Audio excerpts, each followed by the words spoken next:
Hi, welcome you to Learn English. ரெண்டு காலமில் sentences கொடுத்துருக்கேன். நீங்கள் ஒரு காலமில் இருக்கிற சென்டென்ஸை இன்னொரு காலமில் இருக்கிற சென்டென்ஸோட மேட்ச் பண்ணணும். மீனிங்ஃபுல் சென்டென்ஸாக க்ரியேட் பண்ணணும். இப்போ ஐ ஹாவ் நாட் ஆஸ்க்டு இந்த சென்டென்ஸ் பாதியில் இருக்குது, மீதி பாதியை நீங்கள் கண்டுபிடிக்கணும். அதர் சைடு நான் ஷஃபில் பண்ணி கொடுத்துருக்கேன்.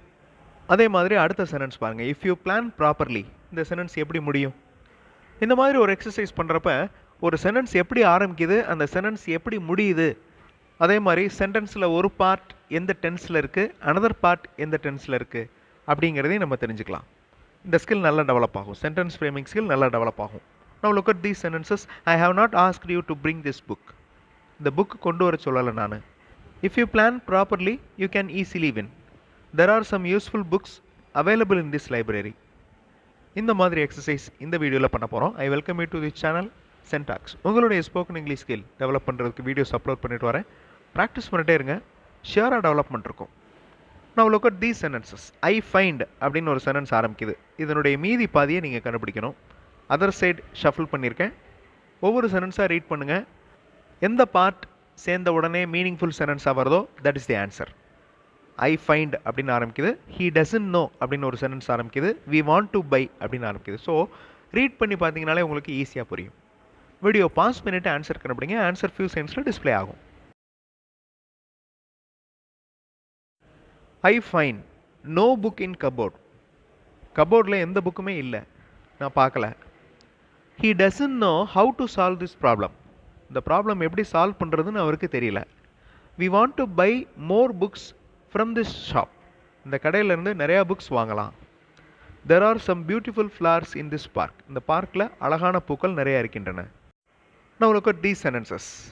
Again 4 sentences நீங்கள் ஃப்ரேம் பண்ண போகிறீங்க. அதர் சைடு நான் ஷஃபில் பண்ணியிருக்கேன்.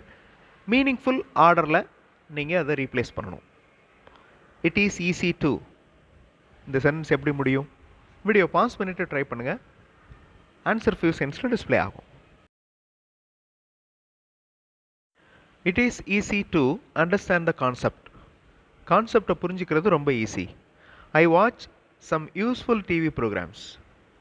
நான் சில பயனுள்ள டிவி ப்ரோக்ராம்ஸை பார்ப்பேன். Kindly check whether you have closed the door or not. கதவை மூடிட்டிங்களா இல்லையா அப்படிங்கிறத செக் பண்ணுங்கள். The overwhelming responses encourage me. Overwhelming அப்படின்னா பெருமிதமான, அளவுக்கு அதிகமான ரெஸ்பான்சஸ் என்னை என்கரேஜ் பண்ணுது. இங்கிலீஷ் மாடல் சென்டென்சஸ் பார்த்தோம் நீங்கள் இங்கிலீஷில் பேசுகிறதுக்கு எழுதுறதுக்கு ப்ராக்டிஸ் பண்ணலாம். அந்த மாதிரி இங்கிலீஷ் மாடல் சென்டென்சஸ் மட்டுமே இருக்கிற வீடியோஸ் இன்னொரு சேனல் சென்டாக்ஸ் ஸ்பெஷல் அப்லோட் பண்ணியிருக்கேன்.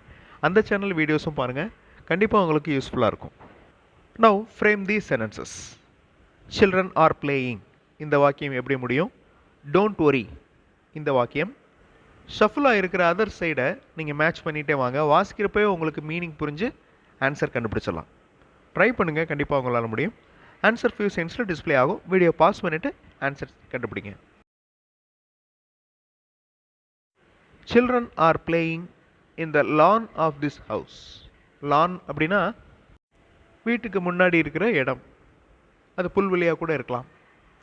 Children are playing in the lawn of this house. Don't worry, success is yours.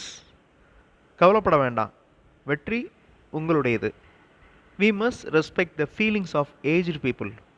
வயதானவர்களின் ஃபீலிங்ஸை நம்ம புரிஞ்சுக்கிறணும், ரெஸ்பெக்ட் கொடுக்கணும். This is not as much difficult as that one. இது அது மாதிரி டிஃபிகல்ட்டாக இல்லை. அகைன் வீடியோ பாஸ் பண்ணிவிட்டு ஒரு செட்டை இன்னொரு செட்டோட மேட்ச் பண்ணுங்கள். மீனிங்ஃபுல் சென்டென்சஸ் க்ரியேட் பண்ணுங்கள். வாசிக்கிறப்பவே உங்களுக்கு கரெக்டாக மேட்ச் ஆகும். So easy to identify the answers. Video pass பண்ணிக்கோங்க. ஆன்சர் ஃபியூ செகண்ட்ஸில் டிஸ்பிளே ஆகும். If you want to win, you must understand the challenges. Challenges என்ன அப்படிங்கிறத நல்லா புரிஞ்சுக்கிட்டோன்னா நீங்கள் வின் பண்ண முடியும்.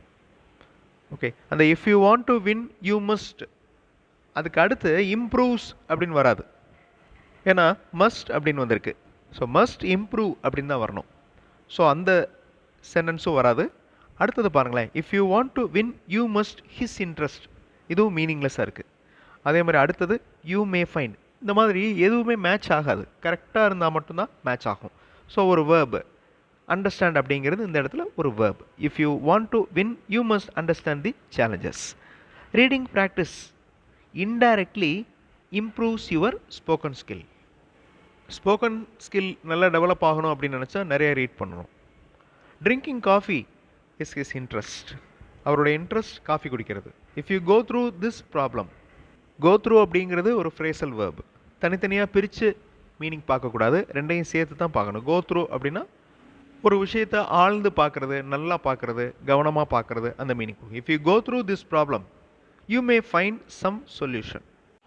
Now look at these sentences. Kindly take notes அப்படின்னு ஒரு சென்டென்ஸ் ஆரம்பிக்குது. அதே மாதிரி I have covered அப்படின்னு ஒரு சென்டென்ஸ் ஆரம்பிக்குது.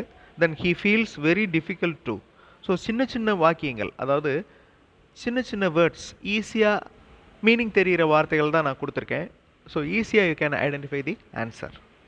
வீடியோ பாஸ் பண்ணிட்டு ட்ரை பண்ணுங்கள். ஆன்சர் ஃபியூ செகண்ட்ஸில் டிஸ்பிளே ஆகும். கைண்ட்லி டேக் நோட்ஸ் while வாட்சிங் தி வீடியோஸ். இந்த மாதிரி இங்கிலீஷ் சேனல் வீடியோஸ் இல்லை வேறு ஏதாவது சப்ஜெக்ட் வீடியோஸ் பார்க்குறப்ப அதில் இருக்கிற முக்கியமான விஷயங்களை நோட்ஸ் எடுத்துக்கிறணும். That is very important. Kindly take notes while வாட்சிங் the videos. I have covered all important basic grammar. He feels very difficult to convince them on this issue. ஒரு இஷ்யூ ஆயிடுச்சு, okay, ஏதோ ஒரு பிரச்சனை, அவங்கள கன்வின்ஸ் பண்ணுறது ரொம்ப டிஃபிகல்ட்டாக அவர் ஃபீல் பண்ணுறாரு. He feels very difficult to convince them on this issue. Whenever I see small babies, சின்ன குழந்தைகளை நான் எப்பெல்லாம் பார்க்குறேனோ, I smile at them. நான் அவர்களை பார்த்து சிரிப்பேன், ஸ்மைல் பண்ணுவேன். Whenever I see small babies, I smile at them. இந்த சென்டென்சஸை மற்ற சென்டென்சஸோட மேட்ச் பண்ணி பாருங்கள். ஒரு சைடை மேட்ச் ஆகாது, மீனிங்லெஸ்ஸாக போயிடும். Now look at these sentences. Match them. கரெக்டாக மீனிங்ஃபுல்லாக மேட்ச் பண்ணுங்கள். வாசிக்கிறப்பவே உங்களுக்கு ஆன்சர் தெரிஞ்சிடும். வீடியோவை பாஸ் பண்ணிவிட்டு மேட்ச் பண்ணுங்கள். ஆன்சர் ஃபியூ செகண்ட்ஸில் டிஸ்பிளே ஆகும். He is the person who built this house. அவர் தான் இந்த வீட்டை கட்டினது. He is the person who built this house. This is the book which I bought last week. இந்த புக் தான் நான் லாஸ்ட் வீக் வாங்கினேன். Which I bought last week. அந்த விச், ஹூ, கீழே இருக்கிற ஹூம், வேர் எல்லாமே question words, WH type question words. ஆனால் இந்த இடத்துல கன்ஜங்ஷனாக யூஸ் ஆகுது. There he is the person whom I follow. அவர் தான் நான் ஃபாலோ பண்ணிகிட்ருக்கேன். We must find the place where they are staying. அவங்க தங்கி இருக்கிற இடத்த நம்ம கண்டுபிடிக்கணும். We must find the place where they are staying. So ஒரு பார்ட்டை வேறு பார்ட்டோட நீங்கள் கனெக்ட் பண்ணி பார்த்தீங்கன்னா மீனிங்லெஸ்ஸாக போயிடும். இந்த மாதிரி எக்ஸசைசஸ் உங்களுடைய சென்டென்ஸ் ஃப்ரேமிங் ஸ்கில், சென்டென்ஸ் எப்படி ஆரம்பிக்குது, எப்படி முடியுது அப்படிங்கிற ஸ்கில்லை நல்லா டெவலப் பண்ணும். இன்னொரு இன்ட்ரெஸ்டிங்கான கிராமர் எக்ஸ்ப்ளனேஷன், இன்ட்ரெஸ்டிங்கான எக்ஸசைஸோட அடுத்த வீடியோவில் பார்க்கலாம். தேங்க்ஸ் ஃபார் வாட்சிங் and thanks for your valuable comments.